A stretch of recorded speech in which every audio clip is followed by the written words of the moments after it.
Hello, beautiful people. My name is Davi. I'm joined by Abe and Charlie. Welcome back to another Tony Tuesday. How you doing? For our viewers and listeners, we hope you guys are doing well. Just a quick heads up, this episode is also available on Apple Podcasts and Spotify, specifically the discussion portion of the show. And if you're new here, please consider subscribing and also like this video and hit the notification bell so that you don't miss any of our uploads. If you want an uncut version of this video, you can join us on Patreon. Thank you for all of those who are following us on there. If you're interested, it's $5 a month. You have to have your own copy of the episode. We give you a countdown and you can watch it in sync with us, fully uncut. Abe and Charlie, how you guys doing? Fantastic, brother. How are you? I'm okay. I said no. Beautiful, bro. Win's a win. I'm excited, actually. Season 4. We're not halfway yet because I know season 6 is 2 parts, but Yep. We're almost there, and this show has been phenomenal. And before we get into this episode, Abe, can you read the comments from our season finale, season 3? Yes, sir. So the first one comes from PRIC 1019. Just looks like prick. I think that's what they were going All for. right, cool. PRIC. It's a family show. The funniest thing is that in season 2, AJ had a report on DNA for school, and he knew nothing about it. Yeah, I forgot about that. But that is very true. I responded to the comment saying like, but he would know every single Mario character, like every single Mario Kart character, but he wouldn't know anything about DNA. All right, this one comes from Birth Gravy. Dominic Chianese, Uncle Junior's actor, is actually an accomplished classical Italian opera singer. He even has an album. Wow. Dude got golden pipes. He does. I'm about to check out that great album. voice. That was fine. That was so That was great. unexpected, but it was so good. So good. This last one comes from Alexander. Best part of your reaction is your faces when Janice puts her arm around Ralphie. Yo, that was crazy. You had me dying. That was wild. Plot twist. Was not expecting it. I mean, like, wasn't expecting it until she did it, and I was like, and this we're makes so like, much yeah, sense. makes sense. Here's the thing too, like we didn't really stop to analyze that part too much, but like does Janice really look like the type of woman that Ralphie would go for? No. I have In no my idea. opinion, no. So do you feel like that's a play? Maybe. That kind of feels like it's a play. You know what I mean? Janice making a play? No. Him even entertaining her or whatever. I don't even think I don't know. I don't know that he did anything to Yeah, but like. I think it was just he kind of yeah, I guess. Maybe I was reading into it the wrong way, but probably just a family moment. I just saw it as him like allowing it to happen as well, which I feel like he would have retaliated, but at the same time it is Tony's sister, so it's not much he can do. No, I don't. I don't know. I don't see it as I see it as definitely something Janice was trying to like get in there. But it's so funny to me because the person that she's been dating is this like guy who's making Christian contemporary music with her, who like falls asleep at every other thing. She couldn't go for a more opposite dude than Ralphie. Well, he probably reminds her of Richie. Maybe that's a good point. Maybe that's what she's missing, and yeah. Yup. That is true. Before we get into this episode, is there something y'all are looking forward to from past seasons into this season? I just know the feds are coming back. Like that's gonna be, I feel like, a main theme. At the beginning of last season, we saw that with the whole like lamp operation, putting it in the basement, all this stuff, and now they have a mole or someone undercover trying to talk to Adriana, getting close to her. I'm interested in that storyline because I feel like it adds a new dynamic every time the feds come back up into the plot. I'm curious to see any style changes from previous season to this one. Someone did foreshadow or say like style changes in this one feels very mob movie. Like I think they said season 4. It was either season 4 or season 6. I can't remember. But I heard there are some style changes as the seasons progress. So Season 4, episode 1, for all debts, public and private. And I'm pretty sure that season 4 is now after the World Trade Center. yeah, that was the shift change actually. So then let's see if they include the shot here or not, the B-roll, because they had it before, right? Yeah, They did, yeah. at one point, yeah. Yeah, I didn't see it. No. I didn't either. But now I'm like I can't doubting tell. that it's been in every. There was a shot with the airplane. Yeah. That felt like it was new. Not sure. Maybe that's what We gotta was go back replaced. and look. I can't tell. The case concerned a clerk of a civil court in Potenza who was jailed for promising to speed up someone's trial. Evidence showed that he received 88 pounds of fish in return for his assistance. It's a lot of fish. Yep, of course, bro. It had to be a rope shot right in the beginning. With those slippers and everything. Looking as good as ever, Tony. Hey. There she is. She's got a baby? Now, is she a wife? That's the question. Yeah. Oh, this guy. Will Arnett. Is that Will Arnett? That's Will Arnett. Oh, yeah, it is. That's a very young Will Arnett. Jesus. And blonde. Wow. Did not expect to see him in this show. Oh. This is a callback to the first episode. You better make a go of it, that new school. You got no idea what we had to do to get you in there. There is no reason you shouldn't be able to pass social studies. You passing social studies? You just reveal your own ignorance. It's only been 5 days. We didn't get grades yet. I what? I reveal my own what? So the summer has gone, basically? Or maybe it's the middle of the semester that you joined. Huh? What's she touching up for? Hey, everybody. Where's Furio? No way. No way. For Furio? I was going to say, it can't be her nephew. Has Furio got that bug again? Tony likes to mix it up, you know, different cars. I can definitely tell there was a camera upgrade and some lighting upgrades. Yeah. Tony's fit as fire. I love that little half turtleneck thing. I'm driving again all of a sudden. So what, I gotta explain to you why I want you with me this week? God forbid you explain. That's right. And now you're gonna get fresh about it. I'm just saying, I mean, I'm glad to do it. Oh, I'm glad you're glad. There's a lot of callbacks to season 1 on here because they used to be on drives together all the time. Mm-hmm. He's thinking about the Ducks again. Might be undercover feds, but I doubt it. Perfect cut. BoJack Horseman. I'm not wrong, right? That was it. That is Will Arnett, yes. Mr. Soprano, There she is. you be good now. Don't start. You ought to see my finish. You know, you get sued for talk like that nowadays. Then cancel my appointment. Let me die now if a man can't voice to a beautiful woman the zephyrs that are blowing through his mind. My God, will you listen to him today? Go in there now and strip down to your shorts. You see now, I'm not going to touch that line. Too much class. Give me that cheek. Right here. I surrender. Do with me what you will. Okay. Oh, my God. Okay, Junior. Grandpa Riz. Oh. All right, so you're going to get crazy about your daughter dating a half-black dude, but you're going to go crazy about a nurse who's black? Come on, brother. Maybe he's changed, you know? Yeah, all right. These fucking lawyers are taking my internal organs. $1 million for this trial. Plus the fucking monthly expenses, fucking Lexus fees, the Xeroxing. Our split stays the same. You kept me in place as boss. Take the heat off you. My legal problems have let you go strutting around like a gabavresh 2 fucking years now. I got medical bills too, Anthony. I got cash flow problems of my own. A one-time hit, 50, 75 grand to cover the audibility expert. I got 2 kids in private schools. God damn it! Get your shy running right. That's what you should be focused on. Would you like to try some kielbasa, Kenchar She's working there at the supermarket. Who was that? That's Pussy's wife, right? Yeah. Oh, yikes. Gotta get this out of my car. Is that for us? You want to say hello to Danielle? Not really. Damn. This is beautiful. Where'd you get it? You said you were gonna go. Go. I gotta get some sleep. I should go. Some of those bags look like Gucci. Back to doing drugs. Time. His cousin's a liquidator. Bye. His cousin's a liquidator. Good one. You are so fucking rude. Had a horrible goddamn day. Oh my Oh, god, yeah. Jesus Christ. Dude, is that fucking heroin, bro? Gonna get high? Maybe I'll just smoke some. Still nod. It's more addictive than shooting. I don't do it every fucking day now. Chrissy, Tony loves you. Why would he have you made if he didn't depend on you? In his foot. He could depend on me. I mean, if you think about it, it It doesn't makes show sense. up on the arms and everything like that. It's Yeah. probably his biggest reasoning. Jeez, that hit real quick. Remember, he used to do ice cream with AJ. His brother loves his ice cream, bro. Leaves the ice cream out to Mel. Good job. Put it back in the freezer. I'm worried, Tony, about money. I'm worried about you, about the future, about me and the kids if something happens to you. I saw Angie bumping Cerro today. That's why she's. Don't start with that. I supported her long enough. You're so worried about the money. Who is going to support your children? And me, if God forbid something happens to you. That's the point. Sil, Paulie, that is frightening. You'll be taken care of. Remember, she was getting ready for the real estate exam. Mm-hmm. Good point. There's money in overseas accounts. I don't have the serial numbers. You'll have them when the time comes. Not now. For your own benefit.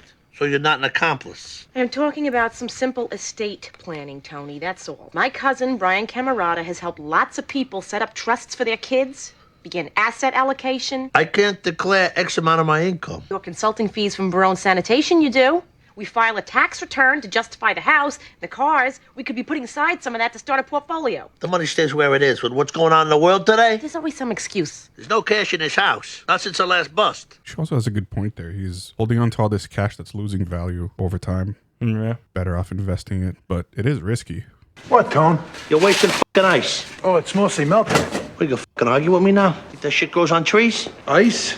No, I don't. What, are you getting cute with me? Yeah, that's what I was about to say. Ice, Tone, when it hangs around. Hey, Georgie, be quiet. But it gets watery. It dilutes the drinks, especially scotch. Hey, throw it all away there. Waste it all, fucking done. Jesus, Tony. He's... Oh my God. Bro, he's always beating this guy up. This is the second time, yeah, I was going to say. I feel bad for that guy. I would just quit. There's the fucking money. You're supposed to be earners. That's why you got the top tier positions. So each one of you go out to your people on the street, crack some fucking heads, create some fucking earners out there. We haven't seen him do this. My uncle, the boss of his family, is on trial for his life. And what you people are kicking up to him is a fucking disgrace. I should not have to be coming here, hat in my hand, reminding you about your duty to that man. So, break it down for him. What two businesses have traditionally been recession-proof since time immemorial? Certain aspects of show business and our thing. Now that's it. Frankly, I'm depressed and ashamed. Wonder where Paulie is. Good question. Last time we saw him, he was talking to Johnny Sack. Yeah. Oh. This is not the same spot he had the airline tickets hidden to. Mm-hmm. Was it the pool house? Jeez. Said there was no money stashed in the house. This entire episode is just like showing me where all the influence in Breaking Bad came from. Like the hiding the money, the wife concerned about the money, like all of that. She looks very like aloof. Matt, no offense, but your dad's Boxster is a Porsche with panties. Hey, he knows what I'm saying. Yeah, you see? I look back. He's white as false teeth. Yo. Nah. She's doing too much. Yeah. Oh, this is my friend Danielle Ciccolella. This is Christopher's cousin Tony. Tony. How you doing? Uh-oh. New Gumar, target acquired. Damn, and I was picturing her getting involved with Christopher. Mm-hmm. There's a bathroom downstairs. Me, Janice. Oh my God. How's Ro doing down there? Very quiet, you know. It's to be expected. Shit, bro. Yo. Oh, come on. What are you doing to me here? Bruh. Well, I told you that. Anyway. Didn't see that one coming. There we go. Suspicious. Eat seafood, but other than that. Italianissimo. Because of the vote, Omni is going to put up a hotel with a galleria on the first floor. This is the councilman guy, right? Yeah. I'm borrowing money myself to grab up parcels along Frelinghuysen Ave through a shell company. And a private citizen like you, who's going to quibble with patriotic entrepreneurism? Smells like trouble to me. Remember you. You're the one that made my dreams come true a few kisses ago. Oh, boy. You know, I'm going to be busy the next couple of months, but after that, what would you say, me and you, una bella giornata, to that city called Atlantic? I have many dear friends there. I could show you quite a time. Thank you, but I don't gamble. With me, it's never a gamble. Oh, this brother is yo. He's got some good lines. Can't lie. Yeah, he has an answer for everything. It's becoming clear to me Murph can't run my operations while I'm in court. He's starting to forget things. I'm going to move Bobby up. Think it's a good choice. I wasn't asking, I'm telling. Bobby know yet? Well, I think we should bring him in here. Gonna be a very happy man. Oh, Bobby getting promoted? Mm-hmm. Good for Bobby. Let's see if he wants it. Yeah, he probably doesn't, right? That's my question. He always throws me off. He's very he's loyal, but he's a little bit kind of indifferent. Yeah.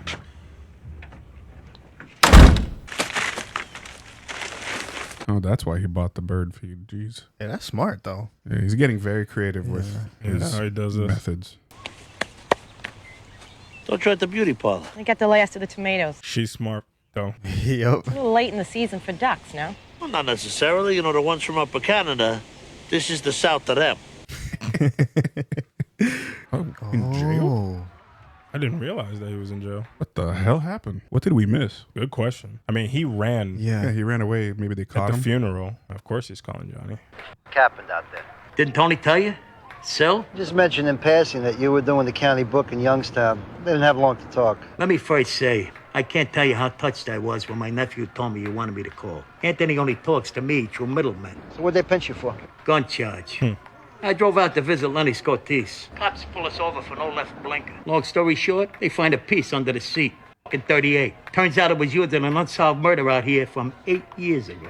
Yikes. It's interesting how they like let events happen between seasons and stuff. Like, just like do a little jump in time. Turns out I gotta work tonight. I see. So that he can He's, skip that is he dinner. with the Gumar? 100%. Or he's with like the councilman or some shit. Oh, here he is. Here's the newest hotel. Huh, Tom?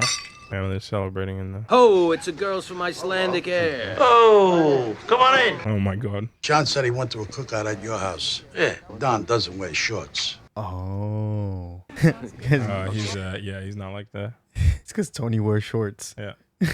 So were they actually flight attendants or? They look like it, unless they were just dressed up like that. Christopher, bro. What is he smoking? It's crack, no? I don't know. Yes, maybe. I don't know. Yo, let's go. What's up, T? Whose butt naked ass is that? Oh my God. Christ. I'm so dead. Terrible, bro. I'll tell him. That was Mel Ryan. He just had a call from some source of his. Dr. Schreck's office isn't safe to talk at. The FBI had an undercover in there since January. Oh, my. The agent's been pulled to testify at your trial. Watch it be the nurse. I mean, there was another doctor who was watching them. Yeah, could have been that. But it also could be the nurse as well. Uh-oh, Bobby. See over there? Guy in there killed your father. What the f*** are you talking about? Barry Haydu, detective, lieutenant in the Clifton Police Force. Retired today. That's his retirement party. Jeez, bro. They're like on a heist type thing. This is dark. Everybody always told me he was a f***ing cop. I thought he was dead. Did the hit for Jilly Ruffalo. Jilly and your old man were in the can together. Jilly stabbed your old man's cellmate to death. So when your old man got paroled, he tracked down Jilly. Took out his eyes so bad he couldn't even put a glass one in. Loyal, your old man. That's what I heard. Some guy's eye. They hit my dad right outside my house, right? He was bringing home a crib for me? Yeah. Damn. It's outside the house, but he wasn't carrying a crib. He had a bunch of TV trays. Could have been a crib just as easily. He did it on contract. Made a lot of money over the years. So how come he's still f***ing walking? Because he's been useful. But he's outlived it. Hey. Nice house, apparently. Good luck. This is interesting. I'm trying to understand whether that was, it's like a gift, like here's your revenge gift, or it's a test. Also, or maybe it was a task, like it's a revenge gift, but also like this guy needs to go kill him. I think it's a little bit of both. Like, here's your opportunity, but also like you should get revenge not only for your dad, but for like the family. All right, who's this? It's the guy. Oh yeah, it is. Hey, Joe. Wow, quick. Oh wow, he's doing this like Jesus. Graving on this watch says you retired today. It's not too late to cut your losses. Unlock me, give me the weapons. I promise you, I will do whatever is in my power to help you. Maybe. Yo, wow, this is a switch. You remember Dickie Moltisanti? No. No? Is he a friend of yours? He was my father. Steaks and Newport fries, scrambled eggs, no oil, tomato slices. Some very different orders. So are you mentally prepared for this promotion? Oh, yeah. How about physically? How's our steak? Okay. Hon, Yeah? got a steak stand over here? He's like, that looks good. It's a lot of added responsibility. I think it should have happened sooner. Wow, not how I thought he would have responded. Mom really went downhill after the World Trade Center. There we go. You know, Quasimodo predicted all this. Quasimodo. Who did what? All these problems, the Middle East, the end of the world. Nostradamus. Nostradamus, bro. Quasimodo's the hunchback of Notre Dame. All right. Yeah. Nostradamus and Notre Dame. Two different things completely. Quasimodo, that's hilarious. And I always thought, okay, hunchback in Notre Dame. You also got your quarterback and your halfback in Notre Dame. When's a fucking cathedral? What? You gonna tell me you never pondered that? Not a damn coincidence. Not very bright, is he? No. No. Maybe this is why it took forever for him to get promoted. I don't know who told you I had anything to do with the death of your father, but their information is faulty. Or they are deliberately not telling you the truth. I don't know anybody named Ruffalo. Yeah, I was gonna ask too. Is Tony lying? Yeah. He's lying to you, whoever he is. Wouldn't make any difference. What do you mean it wouldn't make any difference? He wants you dead. All right, look. I got a boat. It's a Sea Ray 230. It's almost brand new. I didn't kill your father, but you don't want a cop kill on your head! I'm not gonna take on a limo in this car. That Magnum PI. I'm sorry. I'm sorry. What are you gonna do?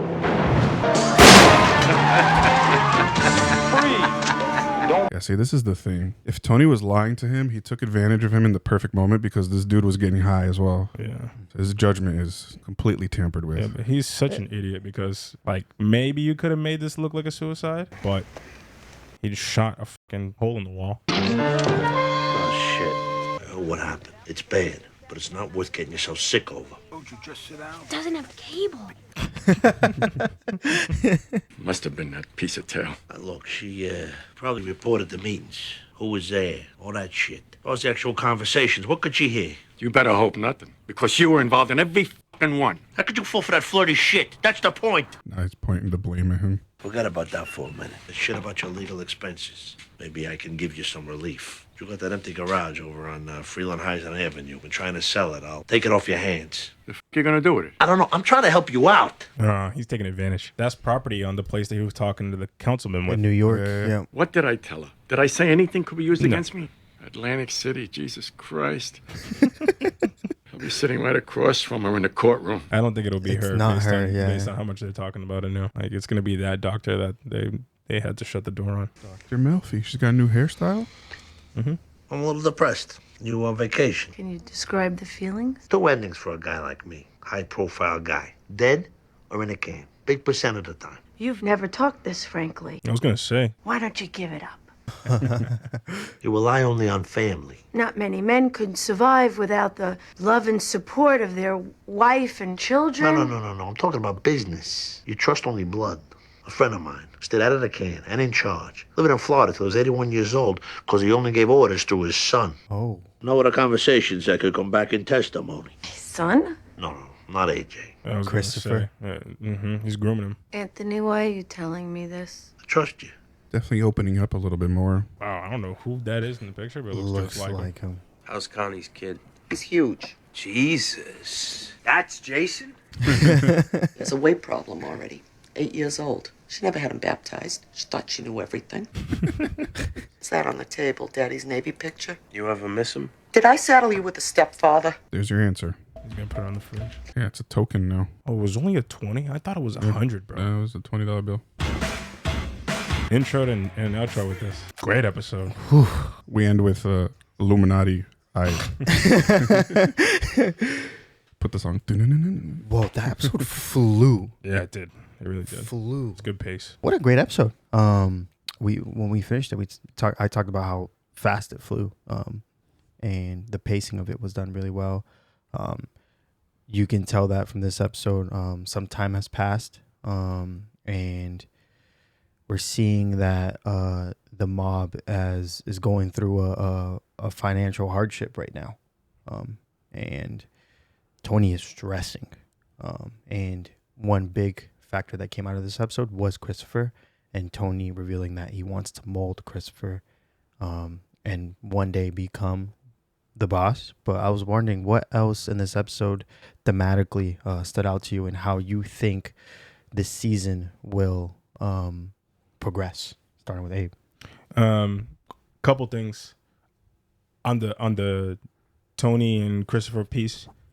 I don't know that I ever think that he'll become the boss. Maybe that's where he's going, but I think like he wants him to be his like mouthpiece, like definitely, like that's what he's thinking about. I think he's very clearly not aware of the other stuff with Christopher. Like clearly Christopher has some issues, like drug abuse has not stopped probably since the start of all of this.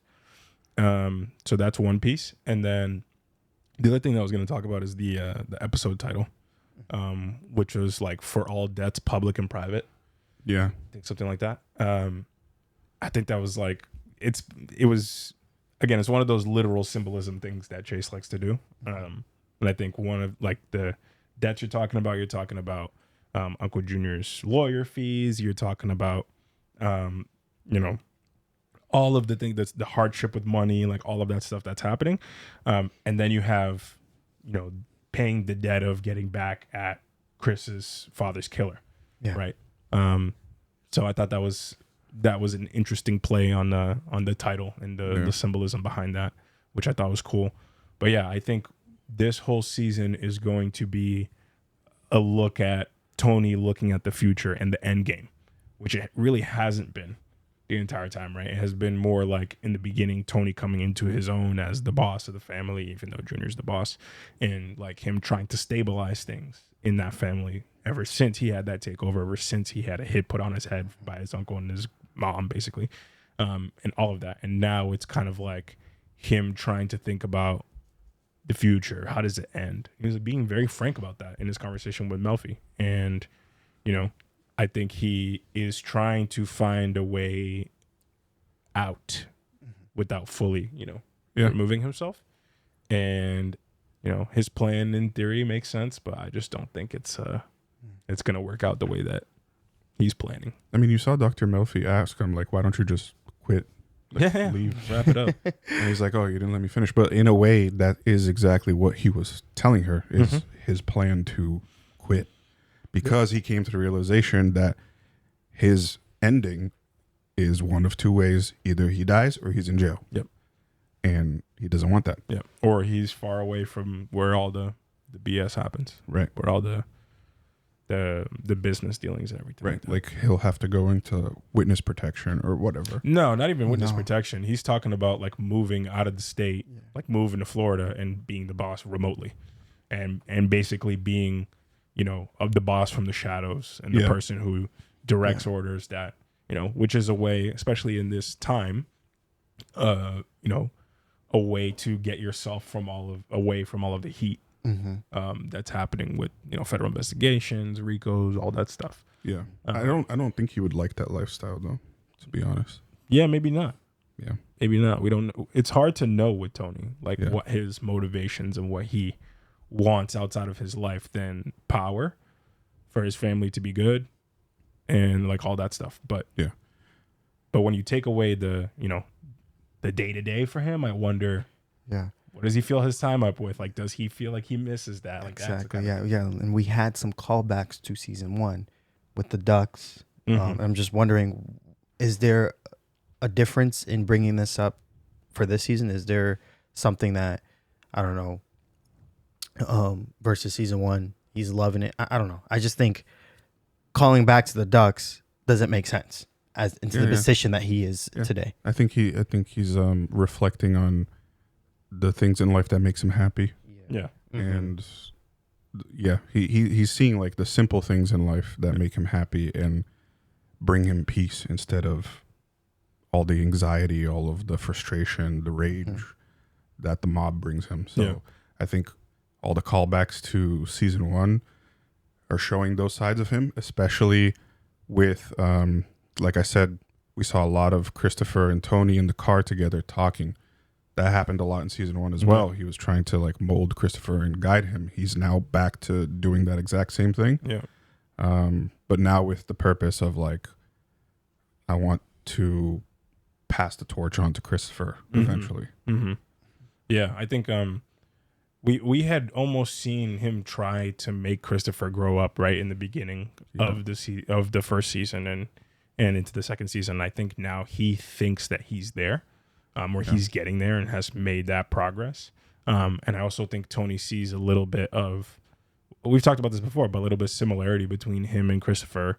He's a young guy trying to make it in this life, and also, the similarity they have with their like mental health and their depression, because he knows basically that Christopher struggles with that. They've never really like talked about it in depth, but like he kind of knows.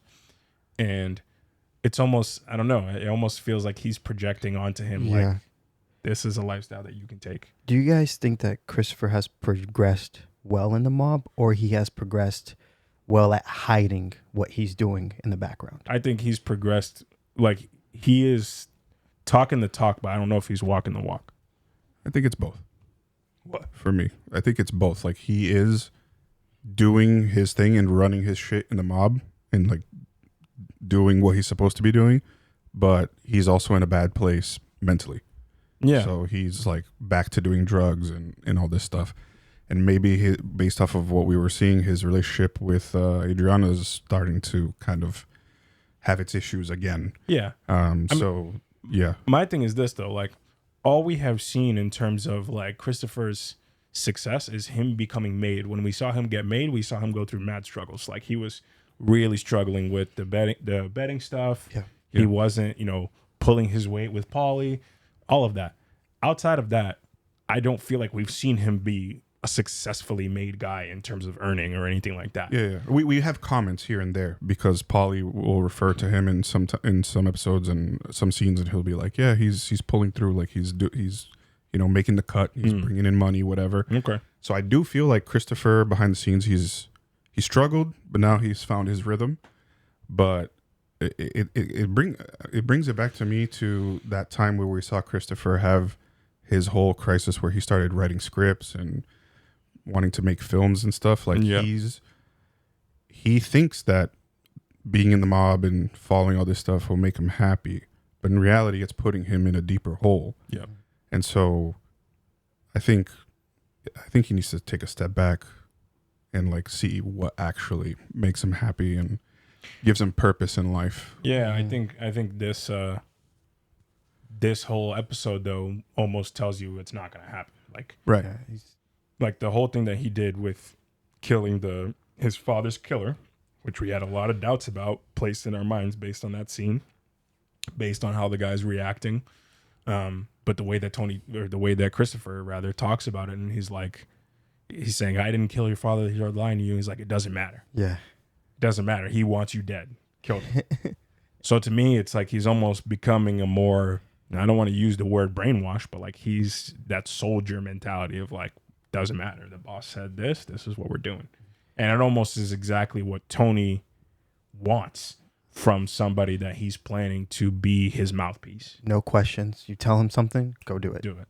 It's a little bit strange, right? Because, obviously in this situation, Chris has a lot at stake emotionally based on the fact that it's his father. I mean, again, he was a baby when his dad died. He doesn't really know much about him, but like there's that payback aspect of it. So could it have really been a test? I don't know. That's the thing that I really want to find out. And I'm curious if they're going to show us that at some point. What did you guys think of that conversation he had with his mother and their dynamic? Did something stand out to you? Yeah, their relationship is broken. I think they're not even just their relationship is broken. They are two broken people. Mm-hmm. And you could tell based on, the way that they interact with each other. And also like they kind of get on each other's case, but they also just lay off because they know that they both deal with shit. They've been through mad. Yeah. He's giving his mom crap about putting Baileys in her coffee. He's, she's giving him crap because she probably knows he's an addict and like on shit. So, but like at the same time, he knows that his mom's been through hell, and she probably knows the same is going on with him because she knows the business he's in, what he does on his day to day, and all that stuff. So, yeah. What do you guys think about the token, the $20 bill on the fridge? Like, other than it being like a symbol and a token of what happened, like what's going through Christopher's mind as he's doing that? I don't really have many thoughts, to be honest. You just think he put it up for fun? No, I mean it's a token, like it's a reminder. I'm not really reading into like the deep symbolism of what the $20 bill represents. But not what the $20 bill represents, but he puts it where all the family pictures are at, right? Over there's pictures of his family members, his dad, his siblings, right? Mm-hmm. And over there he puts the $20, so it's maybe like it's another family portrait. This $20 because I killed the guy who killed my father. Yeah, I think in my mind, when I see him doing that, it's almost like you can tell he hasn't had a constant relationship with his mom, and he hasn't been there to like care for her. So his whole thing is almost like without telling her, he's putting there that as a reminder of something that he did for them. Yeah. As like I did do something for this family. It's almost like more for him than for his mom. Mm-hmm. And that's how I saw it anyway when he was putting it up there. Yeah. Yeah. There was some new developments. I mean, the FBI informant is now there with Adriana, building a relationship. They're besties. It just seems like they're besties. Christopher's annoyed of her. That's perfect, Classic. I honestly thought that they were going to be the ones to hit it off, but looks like it might be with Tony. No, it's too early. close. Yeah. Like it wouldn't have made sense for me because it's too close to Adriana for it to be like safe for Christopher to do that. Right. Yeah. Yeah, it's way too close. Then But we'll see. We'll see how it develops. Yeah. But the Tony target is perfect. Yeah. Like, You can she's just so tell but the smart way for they looked at each other. Yeah. Yeah, She's that's smart. She's it looks like she's playing her cards well at the beginning. 100%. And we saw Janice and Ralphie. We called it. Called that. Clocked it so early, dude. And Tony is very observant. And he noticed. Yeah. Yeah. Something's up. It's really interesting to me because I have a hard time with Janice when she does these things, like in the same vein. Well, with Richie it was different because she already had a history with Richie, right? Like they already dated in high school or something like that. Yeah. So there was some history there. But with Ralphie, again, I can't tell if she's doing this because she's like, has trauma and is messed up and like has always been close to danger and like almost attracts herself to that sort of person, like she did with Richie, or if it's like a power play. Like I can never tell 100% what her motivation is. I do know that she likes power. She likes being comfortable. That's obviously a motivation because all she's had is her mom's house, and then she's with some dude who like is asleep like 20 out of the 24 hours in the day. So, maybe she's feeling like she needs some sort of, safety net, somebody to take care of her.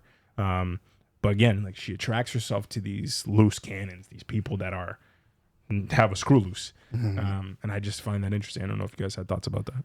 I had thoughts about Ralphie in this episode specifically. Okay.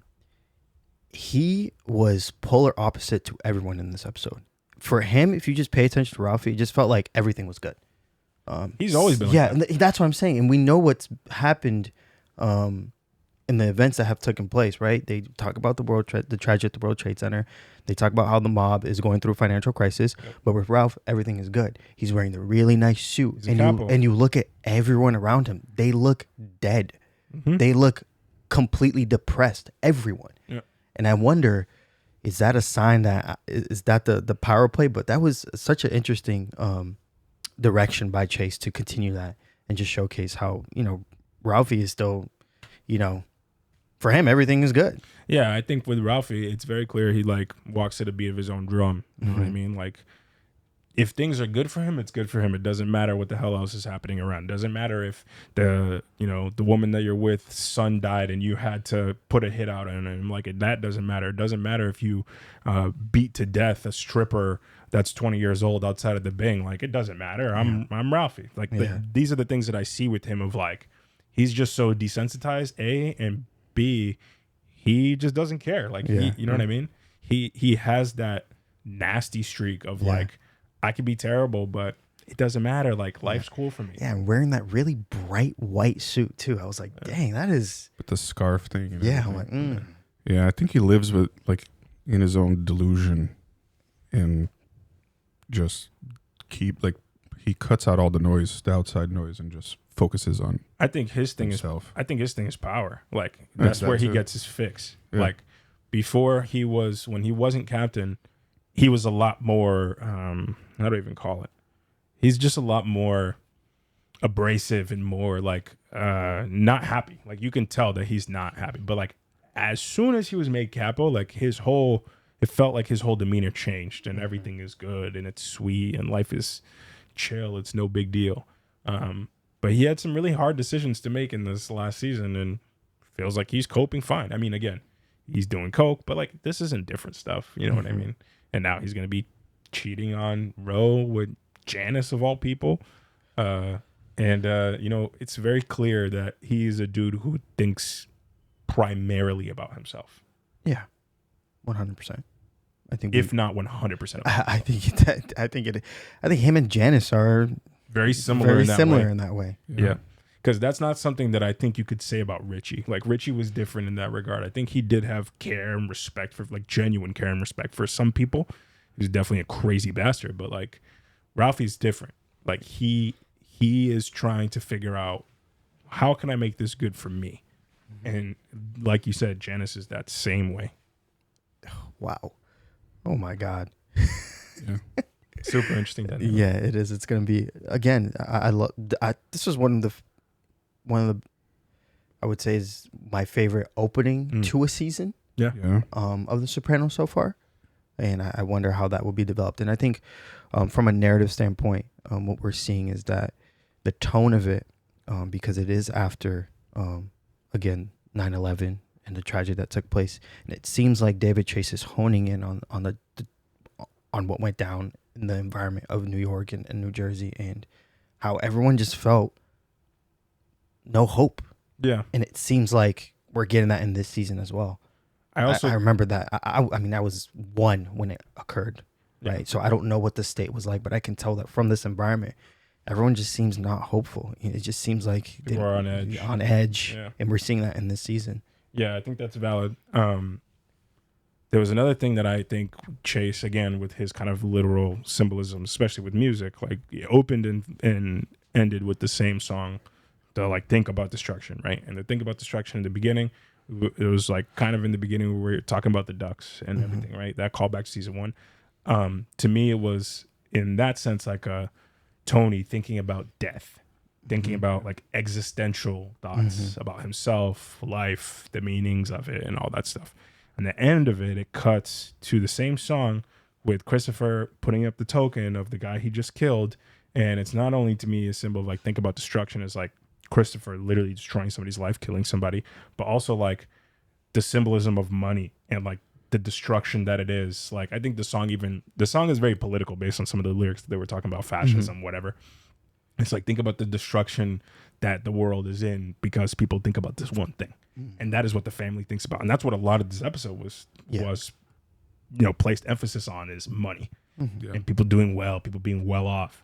And the focus being so much on that and like zooming in on the money. It's like, think about destruction. It's like, this is the destruction. This is what will be the destruction. The root of all evil. The root of all evil. Yeah, that's what they say. Money is the root of all evil. Yeah. More money, more problems. Exactly. And I think Chase, again, when his literal symbolisms are very tasteful, which I really appreciate.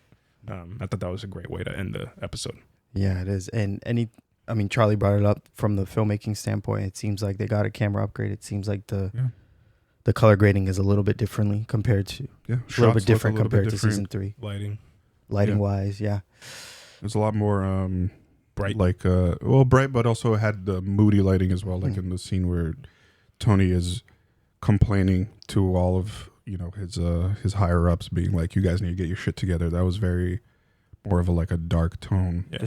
The scene where he smokes and he's watching two girls in the bed. Two girls in the bed. That was the lighting in that scene was really good. And can I just say too, outside of a last thing I'll say, outside of even a filmmaking standpoint, the acting with Christopher in that scene with the execution of the guy, bro. Oh, it felt very. We've gotten some very like mob movie worthy scenes lately. I think the last one that I can really recall was the hit on the poker game with Jackie Jr. and everything like that. But this one felt super like mob movie. It almost felt like this like psycho mob boss who just has to get payback on a very surface level. It was dope. It was cool to see. And the laugh when he started laughing. Yeah. Very Joker-esque. Yeah. Psycho. That's what. Yeah. I feel like that's quintessential to mobs. Like you just getting those laughters after you. But he was high too. So. Yeah, no, he was. But yeah, y'all. With that being said, guys, thank you so much for watching and listening to this episode. We love you guys and see you soon for more Tony Tuesday. Stay beautiful, y'all. See ya.